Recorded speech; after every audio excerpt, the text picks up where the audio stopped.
అధ్యక్ష, మన మధ్యలో లాస్యా నందిత గారు లేకపోవడం నిజంగా బాధాకరం. వాళ్ళ కుటుంబంతో మా కుటుంబానికి అనేక సంవత్సరాలుగా అనుబంధం ఉండేది.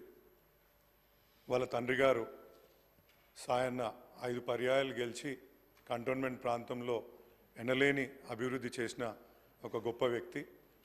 నిష్పక్షపాతంగా అవినీతి రహితంగా ప్రజలకు సేవలందించిన గొప్ప మహనీయుడు.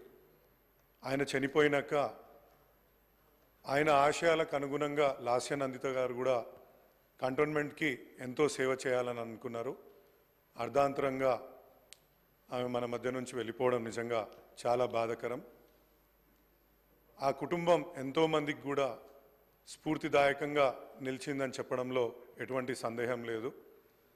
వాళ్లకు ఉండడానికి కూడా నిజంగా ఎంత అవినీతి రహితంగా అంటే వాళ్ళ ఉండడానికి కంటోన్మెంట్లో ఇల్లు కూడా లేకుండా వాళ్ళు ప్రజలకు ఆ విధంగా సేవలు అందించిండ్రు.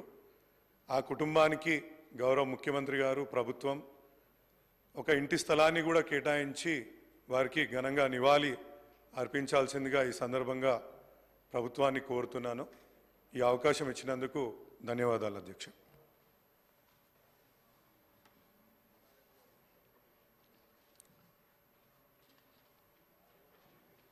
సంతాప ప్రతిపాదన.